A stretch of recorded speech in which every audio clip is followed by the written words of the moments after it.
오늘은 저희가 마태복음 5장 13절의 말씀을 함께 봉독했습니다. 말씀의 제목은 너희는 세상의 소금이라입니다. 우리 다 함께 제목을 한번 따라 하시겠습니다. 너희는 세상의 소금이라. 아멘. 여러분, 지금은 소금이 그렇게 귀하게 여겨지지는 않는 것 같습니다. 꼭 필요하긴 한 것인데 너무 흔해서 그렇게 값어치를 인정받지 못하고 있는 것 중에 하나가 바로 소금입니다. 오히려 건강을 해치는 세 가지 백색 가루라 그래서 소금과 설탕, 밀가루를 멀리해야 건강하게 살 수 있다라고 말하는 분들도 많이 있어요. 여러분, 실제로 이런 백색 가루들이 이제 과용이 되어서 그렇지, 여러분, 그러나 소금과 설탕은 우리의 삶에 꼭 필요한 것들입니다. 저도 어릴 때 생각을 해보면 저희 어머니가 저희 어릴 때 간식으로 많이 해주셨던 것 중에 하나가 뭐냐면 미숫가루를 많이 타주셨고요. 또 미숫가루와 더불어서 그 흑설탕 물을 많이 타주셨어요. 그걸 타주시면 어릴 때는 아주 맛있게 먹었던 기억이 있습니다. 그리고 제가 시골에서 목회를 많이 하다 보니까 이 할머님들이 옛날 얘기들을 많이 하세요. 이제 한 80이 넘어가신 우리 할머니 성도님들이 옛날 얘기를 많이 하시는데, 그 중에 어떤 얘기들을 하시냐면, 예전에 할머님들이 어렸을 때는 아프면 설탕물을 타주셨대요. 저도 잘 이해가 안 되는 세대예요. 그게 아픈데 왜 설탕물을 타줄까라고 생각을 하는데, 요즘 이렇게 생각을 해보면 마치 그때의 설탕물이 요즘에 병원에 가서 맞는 포도당 주사 같지 않았을까라는 그런 생각을 해보게 됩니다. 예전에는 아픈 사람에게 설탕물을 주기도 하고, 여러분, 아픈 사람들에게 약이 되기도 하고, 때로는 여러분 정말 우리의 삶에 정말로 없어서는 안 될 귀한 것들이 바로 이 소금과 설탕이었습니다. 예수님 시대에도 마찬가지로, 우리 성경 시대에도 마찬가지로 소금은 정말로 귀한 가치를 갖고 있는 것이었습니다. 그래서 라틴어로 보면 소금이 살라리움이라는 그런 단어를 사용해요. 근데 그것이 영어로 가면서 어떤 단어가 되냐면 셀러리라는 단어가 됩니다. 월급, 봉급을 뜻하는 단어예요. 예전에는, 고대 시대에는 사람들이 월급이나 봉급을 소금으로 받았다는 거예요. 소금으로 이제 화폐로 사용을 해서 소금을 가지고 사람의 봉급을 주고 월급을 주었습니다. 그래서 에스라서 4장 14절 말씀에 보면 이런 표현의 말씀이 있어요. 우리가 이제 왕궁의 소금을 먹음으로 왕의 수치를 당함을 참아 보지 못하여 사람을 보내어 왕에게 아뢰오니라는 말씀의 구절이 있습니다. 여기에 보면 왕궁의 소금을 먹는다라는 표현이 있어요. 여러분, 이게 다른 번역본 성경에 보면 어떻게 되어 있냐면 나라의 녹봉을 받는 우리라고 되어 있습니다. 여러분, 당시에는 소금으로 이런 급여들을 주었기 때문에, 녹봉을 주었기 때문에 우리가 왕궁의 소금을 먹는다라는 그런 표현이 성경 안에 들어와 있습니다. 여러분, 소금이라는 것은 여러분 정말 우리의 삶 속에는 없어서는 안 될 중요한 가치를 가진 것이에요. 여러분, 예수님께서 제자들을 향해서 너희는 세상의 소금이다라고 말씀하신 이유도 무엇이냐면, 이 땅의 하나님의 자녀들은, 이 땅의 하나님의 백성들은, 예수님의 제자된 그리스도인들은 세상에 있어도 되고 없어도 되는 존재가 아니라는 거예요. 꼭 세상에 필요한 사람들이고 반드시 세상에 있어야 되는 소금과 같은 존재들이고 또 소금과 같은 사람들이 되어야 된다라는 말씀을 주고 계신 것입니다. 오늘 말씀의 표현에 보면 너희는 세상의 소금이라고 말씀하셨어요. 여러분, 이것은 어떤 의미를 갖고 있냐면 너희는 세상을 위한 소금이다라는 의미를 갖고 있습니다. 여러분, 메시지 성경에서는 그래서 오늘 13절 말씀을 이렇게 번역했습니다. 너희들이 여기 있는 이유를 말해주겠다. 너희는 이 세상에 하나님의 은혜와 사랑의 맛을 내는 소금이 되기 위해서 여기에 있는 것이다 라고 말씀하였습니다. 여러분, 우리는 하나님의 백성된 그리스도인들은 세상에 맛을 내기 위해서 하나님의 은혜와 사랑의 맛을 내기 위한 존재라고 말씀하시는 거예요. 여러분, 이 땅에 하나님의 백성으로 부름받아 살아가는 우리는 여러분 하나님의 사랑과 하나님의 은혜로 세상에 맛을 내는 존재들입니다. 여러분, 세상은 죄악이 가득한 곳이에요. 여러분, 부패하기 쉬운 세상입니다. 아담과 하와가 에덴 동산에서 죄를 범하고 쫓겨난 이후에 온 세상은 죄의 온상이 되어버리고 말았습니다. 여러분, 노아의 홍수, 바벨탑 사건, 소돔과 고모라, 두로와 시돈, 바벨론과 아수르 등 여러분 세계 역사를 살펴보면 죄가 없었던 적이 없어요. 여러분, 죄로 얼룩진 역사의 시대를 우리가 살아가고 있습니다. 여러분, 지금도 세상에는 여전히 죄가 가득합니다. 여러분, 소돔에는 말씀이 없었다라는 그 레이븐힐 목사님 책에 보면 소돔 시대의 죄악 때문에 소돔성이 심판을 받았는데, 지금 우리가 사는 시대에는 소돔성에서 일어나는 죄보다 수만 배의 죄가 일어나고 있다라는 거예요. 여러분, 우리가 얼마나 죄가 만연한 이 시대에 살아가고 있습니까? 여러분, 예수님께서 제자들을 향해서 하시는 말씀은 무엇이냐면, 이 죄가 만연한 이 세상에 너희는 반드시 소금이 되어야 된다라고 말씀합니다. 이 어두운 세상에, 죄가 가득한 세상에 하나님의 말씀을 가지고 살아가는 너희가 세상에 하나님의 정의와 하나님의 공의를 바로 세워나가는 소금과 같은 사람이 되어야 된다라고 말씀하십니다. 여러분, 창세기 19장에 보면, 18장 19장에 보면 하나님께서 소돔성을 심판하시는 장면의 말씀이 기록이 되어 있습니다. 여러분, 소돔성에는 아브라함의 조카였던 롯이 살고 있었습니다. 여러분, 하나님께서 그 아브라함에게 소돔성 심판에 관해서 이렇게 말씀하셨어요. 창세기 18장 20절에서 21절 말씀에 보면, 소돔과 고모라에 대한 부르짖음이 크고 그 죄악이 심히 무거우니 내가 이제 내려가서 그 모든 행한 것이 과연 내게 들린 부르짖음과 같은지 그렇지 않은지 내가 보고 알려 하노라 말씀합니다. 소돔의 죄악이 커서 하나님께서 가서 확인을 해보시겠다라는 거예요. 그래서 정말로 그것의 죄악이 가득하다면 하나님이 심판하시겠다라고 말씀하셨습니다. 여러분, 하나님 앞에 아브라함이 그때 간구하고 하나님 앞에 부탁을 드립니다. 창세기 18장 23절 24절 말씀에 보면, 주께서 의인과 악인을 함께 멸하려 하시나이까 그 성 중에 의인 50명이 있을지라도 주께서 그곳을 멸하시고 그 50의인을 위하여 용서하지 아니하시리이까. 여러분, 아브라함이 하나님 앞에 물은 거예요. 하나님, 그 소돔성에 하나님이 악이 가득하다 말씀하시는데, 죄가 가득하다 말씀하시는데, 만약에 그 성에 50명의 의인이 있다면 그 의인들도 악인들과 함께, 죄와 함께 하나님 함께 멸하시렵니까? 물었습니다. 여러분, 하나님은 뭐라고 대답하시죠? 50인이 있다면 50인으로 인하여서 내가 그 성을 구원하리라 말씀하셨습니다. 여러분, 근데 아브라함이 여기서 하나님과 협상을 해 나가요. 50명에서 끝난 게 아니라, 하나님, 그러면 45명이 있다면 어떻게 하시겠습니까? 40명이 있다면, 30명이 있다면, 20명이 있다면, 그리고 어디까지 내려가죠? 10명까지 내려가요. 하나님, 그 성에 10명의 의인이 있다면 그 10명의 의인이 있는데도 불구하고 하나님 그 성을 심판하시겠습니까? 묻습니다. 여러분, 하나님께서는 10명의 의인이 있다 할지라도 내가 그 10명의 의인으로 말미암아 그 성을 멸하지 않겠다 말씀하셨습니다. 여러분, 그런데 창세기 19장에 가서 보면 결국에 그 소돔성은 하나님의 심판을 받았어요. 여러분, 10명의 의인이 소돔성에 없어서 하나님의 심판을 받았습니다. 여러분, 그리고 롯의 가족과 함께 그 소돔성을 빠져나와요. 여러분, 소돔성을 빠져나올 때 롯의 아내가 뒤돌아보고 난 이후에 거기서 소금 기둥이 되었습니다.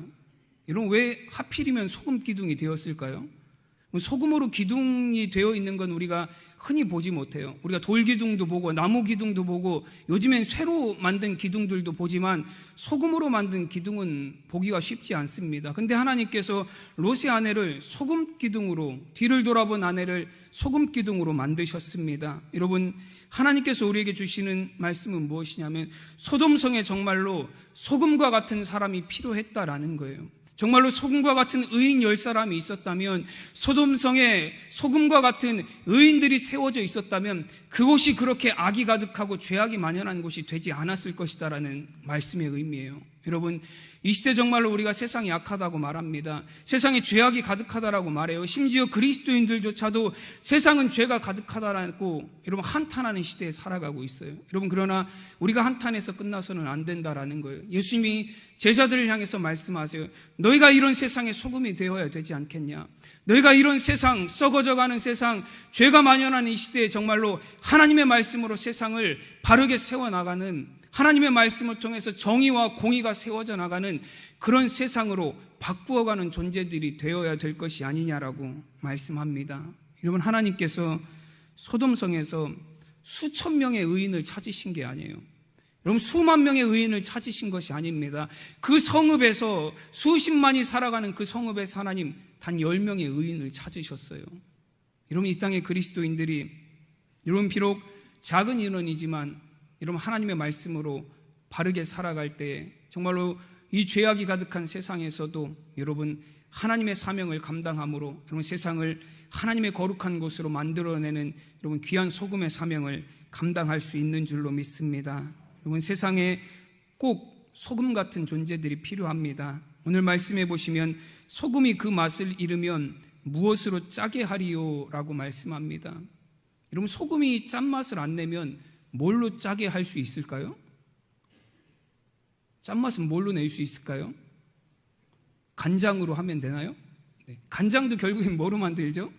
간장도 결국엔 소금이 들어가야 돼요. 제가 이제 여선교회 회원들이 전에 교회에 있을 때 이제 그 장 만드는 걸 이렇게 구경을 해요. 그러면 메주를 갖고 와서 이제 이렇게 소금물에다가 메주를 담아놓고 거기다 숯 넣고 고추도 넣고 한 60일 정도인가 숙성을 시키잖아요. 그리고 나중에는 메주는 꺼내서 그 된장을 만들고 고기 소금물 섞여 있었던 그거는 간장으로 만드는 거죠. 그럼 간장도 결국에는 소금이 들어가야 짠맛이 나는 거예요. 여러분 단맛은 우리가 많은 대체물들이 있어요. 여러분 단맛 내기 위해서 꼭 설탕만 넣어야 되는 건 아닙니다. 어떤 분들은 홍시를 갖다 넣기도 하고 어떤 분들은 배를 갖다 넣기도 하고 어떤 때는 무를 갖다 넣어도 단맛이 나요. 여러분 세상에 단맛을 내는 것, 우리를 달콤하게 만드는 건 세상에 얼마나 많이 있는지 몰라요. 여러분 그러나 정말로 세상에 짠맛을 내는 것, 여러분 정말로 이 어두운 세상에 이 죄악이 만연한 세상을 정말로 하나님의 정의와 공의로 세워나갈 수 있는 사람들은 오직 소금과 같은 그리스도인들밖에 없다라는 거예요. 여러분 소금은 세상에 꼭 필요합니다. 이 땅에 그리스도인들이 꼭 필요한 존재라고 예수님이 말씀하십니다. 여러분 이 땅에 하나님의 복음을 가지고 살아가는 저와 여러분이 정말로 세상에 소금과 같은 존재가 되어서 여러분 이 세상을 정말로 아름답고 하나님의 정의와 공의가 세워져 나가는 귀한 것으로 만들어가는 우리 모두가 되시기를 간절히 축원합니다. 여러분 우리가 소금의 역할을 감당한다라는 것은 무엇을 의미하고 또 맛을 낸다라는 것은 무엇을 의미합니까? 마가복음 9장 50절 말씀에 보면 이제 오늘 마태복음 5장 13절 말씀과 평행 구절의 말씀이에요. 거기서는 소금에 대해서 이렇게 말씀합니다. 소금은 좋은 것이로되 만일 소금이 그 맛을 잃으면 무엇으로 이를 짜게 하리요? 너희 속에 소금을 두고 서로 화목하라 하시니라 말씀합니다. 여러분 앞에 구절은 거의 비슷하죠. 소금이 그 맛을 잃으면 무엇으로 짜게 하리요? 근데 뒤에 한 구절의 말씀이 더 붙었습니다. 그 말씀이 뭐냐면 너희 속에 소금을 두고 서로 화목하라 말씀합니다. 여러분 소금은 어떤 역할을 한다라는 거예요? 화목하게 만드는 역할을 하는 게 소금이라는 거예요. 여러분 아무리 좋은 재료를 써도 맛이 없는 음식이 있어요. 좋은 재료를 썼는데 왜 맛이 없죠? 요리를 아무리 잘하는 사람이 만들어도 맛이 없는 경우가 있습니다. 왜 맛이 없죠? 간이 안 맞으면 맛이 없어요. 어떤 음식이든지 맛이 있으려면 간이 맞아야 돼요. 소금을 넣어서 간을 맞춰야 그 음식이 맛이 있습니다. 그리고 이 소금이 들어간다라는 것은 무엇을 의미하냐면 음식의 조화를 이루어서 음식이 화목하게 된다라는 걸 의미해요. 여러분 우리가 소금과 같이 하나님의 백성들이 세상에서 소금과 같은 존재들이 된다라는 건 우리가 가는 곳에 화목을 만들고 우리가 가는 곳에 평화를 만드는 사람들이 된다라는 거예요. 여러분 정말로 이 땅에 하나님의 자녀들이, 이 땅에 하나님의 백성들이 세워진 그 가정이 정말로 하나님의 말씀 안에서 평화로운 가정이 되시기를 간절히 축원합니다. 여러분들이 가는 곳이, 여러분들이 일하는 그 직장이 여러분으로 인해서 평화롭고 화목한 곳이 되기를 간절히 축원합니다. 우리가 소금이 된다라는 건 내가 가는 곳이 나로 말미암아 화목한 곳이 되는 거예요. 여러분 그것이 이 땅에 하나님의 백성들이 이루어야 될 소금의 사명입니다. 여러분 소금을 두고 화목하라 말씀하실 때 이 소금이 갖고 있는 의미는 무엇이냐면 성경에서는 이 소금이 영원한 언약, 변치 않는 약속을 상징합니다. 그래서 역대하 13장 5절 말씀에 보면 하나님께서 이스라엘 백성과 맺은 언약을 소금 언약이라고 그렇게 표현합니다. 그리고 우리가 하나님 앞에 제물을 드릴 때, 소제물을 드릴 때, 제사를 드릴 때 하나님이 제사 방법 중에 보면 너희 소제물에 소금을 치라 그렇게 말씀하세요. 소금이라는 건 변하지 않는 약속, 영원한 언약이라는 의미를 갖고 있다라는 거예요. 역대하 13장 5절 말씀에 보면 이스라엘 하나님 여호와께서 소금 언약으로 이스라엘 나라를 영원히 다윗과 그의 자손에게 주신 것을 너희가 알 것이 아니냐라고 말씀합니다. 여러분, 하나님께서 주신 그 약속, 이스라엘 나라를 영원히 다윗과 그의 자손을 통해서 오실 메시아에게 주신 것은 그 소금 언약이라는 거예요. 변하지 않는 약속이고 영원한 구원의 언약을 하나님께서 우리에게 주셨다라는 말씀입니다. 여러분, 그 약속대로, 하나님이 주신 그 언약대로 하나님의 아들 예수 그리스도가 다윗의 계보를 통해서 이 땅에 오셨습니다. 그리고 그 예수님이 십자가에 죽으심으로 우리의 모든 죄를 씻으시고 다시 살아나심으로 영원한 생명을 하나님 우리에게 언약하신 대로 우리 속에 이루어내셨습니다. 그러므로 너희 속에 소금을 두고 화목하라는 말씀은 하나님께서 우리에게 주신 영원한 언약의 말씀을 두고 살아가라는 말씀이에요. 그럼 우리가 어떻게 화목을 이룰 수 있습니까? 세상에 나가서 우리가 어떻게 세상 사람들과 이런 우리 가정에서 어떻게 화목을 이루는 그 화목의 매개체가 될 수 있겠습니까?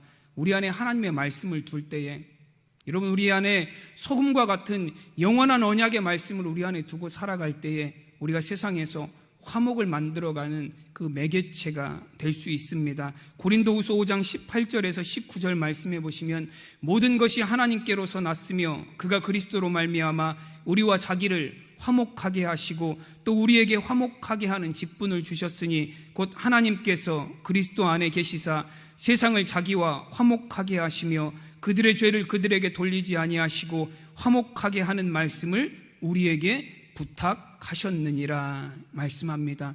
예수님을 통해서 우리가 하나님과 화목하게 하시고 또 우리에게 화목하게 하는 직분을 주셨습니다. 여러분, 예수님이 우리를 통해서, 우리가 예수님을 통해서 하나님과 화목하게 되었으니 우리도 세상에 나가서 화목하게 만드는 직분을 감당하라는 거예요. 그리고 우리가 어떻게 그 화목하게 하는 직분을 세상에서 감당할 수 있겠습니까? 우리가 그 화목하게 하는 직분을 감당할 수 있게 하시기 위해서 하나님이 우리에게 주신 것이 무엇이냐면 화목하게 하는 말씀을 우리에게 주셨습니다. 우리 안에 하나님의 말씀이 있을 때, 여러분, 우리 안에 하나님의 말씀이 바로 세워질 때 우리가 정말로 하나님의 말씀을 가지고 사람을 대하고 하나님의 말씀을 가지고 세상을 살아갈 때, 여러분, 우리를 통해서 하나님이 주신 그 화평이 여러분 우리 주변에 있는 사람들에게, 우리의 가족들에게, 또 우리가 살아가는 삶의 자리에 그 화목이 이루어질 줄로 믿습니다. 여러분, 사람들과의 관계에 있어서 그 평화를, 화목을 깨는 가장 큰 원인은 바로 말에 있어요. 우리가 주먹으로 치고받는 싸움은 잘하지 않습니다. 잘하시는 분 계신가요? 나는 주먹으로 치고받는 걸 더 즐겨합니다 하시는 분은 없을 거예요. 주먹으로 치고받는 싸움, 육체로 막 싸우는 건 폭력적이라고, 야만적이라고 생각해서 사람들이 많이 기피합니다. 근데 말로 싸우는 건 그렇게 두려워하지 않아요. 여러분, 근데 말이라는 게 굉장히 힘이 있어요. 여러분, 주먹으로 치는 것보다 때로는 말로 한마디 하는 게 더 아플 때 있고 더 큰 상처를 남길 때도 있습니다. 여러분, 그래서 우리가 보는 성경은 아니지만 그 천주교에서 보는 그 공동 번역 성경, 개신교하고 천주교하고 같이 공동으로 번역한 그 성경에 보면 집회서라는 성경이 있어요. 집회서 28장 18절에 보면 이런 구절이 있습니다. 칼에 맞아 죽은 사람이 많지만 혀에 맞아 죽은 사람은 더 많다. 여러분, 칼에 맞아 죽는 사람이 많지만 말로 인해서 마음의 상처를 받고 그 마음이 죽어버리고 그 영혼이 죽어버린 사람들이 얼마나 많이 있느냐라는 거예요. 여러분, 말에 힘이 있습니다. 말뿐이라고, 나는 그냥 말만 했어 라고 핑계할 수 없다라는 거예요. 여러분, 정말 우리가 말을 통해서 화목을 깨지 않는 저와 여러분이 되시기를 바랍니다. 정말 우리의 입술의 말이 세상의 평화를 이루는 말, 여러분, 사랑의 말들, 격려하는 말들, 위로의 말들을 할 수 있기를 바랍니다. 여러분, 우리 속에서 그런 말들이 우리의 입을 통해서 나오려면 어떻게 해야 되는 거예요? 내 안에 하나님의 말씀이 세워져야 돼요. 여러분, 우리 안에 하나님의 말씀이 바로 세워져야 내 입을 통해서 나오는 언어들도 거룩한 언어들이 나올 수 있다라는 거예요. 여러분, 우리가 정말로 하나님의 말씀으로 바르게 우리의 삶이 세워질 때에 우리의 입술을 통해서 나오는 말들도 여러분 정말로 사람을 살리고 생명을 살리는 말들이 나올 수 있습니다. 여러분, 내 안에 생명이 있어야 우리의 입술을 통해서도 생명의 말들이 나올 수 있는 거예요. 여러분, 하나님의 말씀을 통해서 내 안에 생명을 채워나가는 저와 여러분이 되시기를 바랍니다. 그러할 때 우리가 정말 우리의 입술의 열매들을 통해서 평화를 만들어가고 화목을 이루어가는 소금의 사명을 잘 감당할 수 있는 줄로 믿습니다. 여러분, 예수님께서 특별히 마태복음 5장에서 그 산상수훈의 말씀에서 제자들을 소금이라고 말씀하시고 빛이라고 말씀하신 이유가 또 한 가지 있습니다. 여러분, 소금과 빛이 가진 특징이 무엇이냐면 작은 양으로도 큰 영향력을 낼 수 있다는 거예요. 여러분, 우리 권사님들, 우리 여자 권사님들이나 집사님들은 요리를 하시잖아요. 요즘엔 남자들도 요리를 많이 하기는 하는데요. 네, 요리를 하고 하실 때 찌개를 끓일 때 요만한 냄비에 찌개를 끓이려면 소금을 얼마만큼 넣어야 되나요? 한국자 넣으시나요? 네, 한국자 넣으면 짜서 먹을 수가 없어요. 그냥 티스푼으로 한 2개 정도 넣으면 될까요? 더 넣어야 되나요? 그 정도 양을 넣으면 이 전체적인 양에 비해서는 소금이 들어가는 양이 그렇게 많지 않아요. 그래도 그 냄비 안에서 그 소금이 들어가서 맛을 내는 역할을 합니다. 적은 양이지만 들어가서 자기의 역할을 분명하게 하는 거예요. 많이 들어가서 역할을 하는 게 아니라 적은 양이지만 그 적은 소금이 들어가서 그 온 냄비를 정말로 조화롭게 하고 맛을 내는 역할을 하는 게 소금의 역할이에요.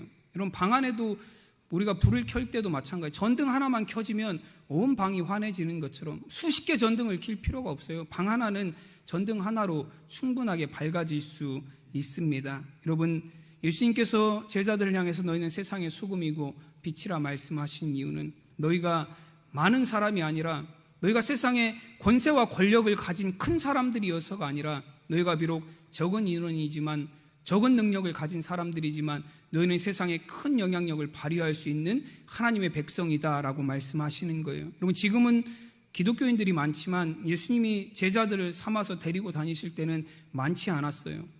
예수님의 12제자가 있었고 그 외에 예수님을 따르던 사람들이 조금 있었지만 지금처럼 많은 그리스도인들이 있을 때가 아닙니다. 여러분, 예수님께서 그런 제자들을 향해서 말씀하시는 거예요. 너희가 비록 작은 사람들, 적은 인원이 모여서 너희가 복음의 시작을 이루지만 결국 너희들을 통해서 세상에 큰 영향력을 나타내는 정말로 하나님의 복음이 온 세상에 가득하게 하는 큰 사람들이 될 수 있을 것이다 라고 말씀하십니다. 여러분, 예수님께서 마태복음 28장에서 이제 십자가에서 죽으시고 부활하신 이후에 40일 동안 제자들과 함께 지내시다가 승천하시기 전에 바로 제자들에게 주신 말씀이 있어요. 우리가 그걸 대위임 명령이라고 이야기합니다.